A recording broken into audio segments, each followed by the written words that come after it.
জুমার দিন সকালবেলা ফজরের নামাজের পর থেকে ফেরেশতারা যতগুলো মসজিদে জুমা অনুষ্ঠিত হয় ওই মসজিদে ঢোকার প্রতিটা দরজার মধ্যে দাঁড়িয়ে থাকে।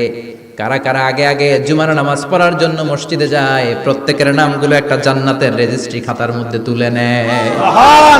এই নামগুলো স্পেশালি আল্লাহর কাছে পাঠানোর জন্য। সুবহানাল্লাহ কবির না? ডানে বায়ে সামনে পেছনে যতগুলো দরজা, প্রতিটা দরজায় ফেরেশতারা বসে থাকে। কে আগে আসলো নাম তুলে দেয়। তুলতে তুলতে তুলতে তুলতে খতিব সাহেব যখন খুতবা দেওয়ার জন্য মিম্বারে যেয়ে বসে যায়, ফেরেশতারা তাদের খাতা বন্ধ করে তারাও খতিব সাহেবের সামনে জুমার খুতবা শোনার জন্য বসে যায়। পড়েন সুবহানাল্লাহ। প্রথম জুমার দিন জুমার মসজিদে যে ঢুকবে, বিশ্বনবী বললেন আল্লাহর রাস্তায় একটা উট কুরবানি দিলে যেই সওয়াব, এই সওয়াব আল্লাহ আমলনামায় দিয়ে দেয়। দ্বিতীয় পর্যায়ে যে ঢুকে, বিশ্বনবী বললেন বাকারা, গরু কুরবানির সওয়াব পায়। তিন নম্বরে যে ঢুকবে, বিশ্বনবী বললেন কাবসা, হাদিসের ভাষায় এসেছে আল কাবাস, কাবাস মানে হলো বকরি, বকরি কুরবানির সওয়াব। চার নম্বরে যে ঢুকবে তার হচ্ছে দাজাজা, দাজাজা মানে মুরগি।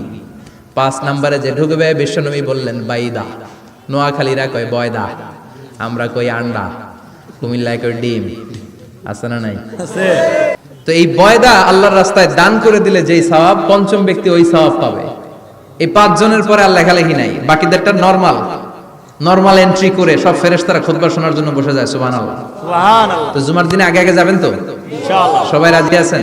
এজন্য বিশ্বনবী বললেন খবরদার এদিনের নামাজ মিস করো না। মান তারাকা সালাসা জুমাইন তাহাউনান, গাফলতি করে টানা তিনটা জুমা যে ব্যক্তি মিস করলো, তাবা আল্লাহু ফি কলবিহি, রব্বুল আলামিন ওই লোকটার অন্তরের মধ্যে মোহর মেরে দেয়। ওয়া কুতিবা ফি জুমরাতিল মুনাফিকিন, মুনাফিকদের খাতায় তার নাম তুলে দেয়। তিনটা জুমা যদি কেউ মিস করে, দুইটা পানিশমেন্ট। এক হচ্ছে তবা আল্লাহু ফি কলবি, আল্লাহ অন্তরে মোহর মেরে দেয়। ভালো কথা ভাল লাগে না, নামাজ ভাল লাগে না, আজান ভাল লাগে না, ইসলাম ভাল লাগে না, শুধু মौज মাস্তি ভাল লাগে, গান বাজনা ভাল লাগে,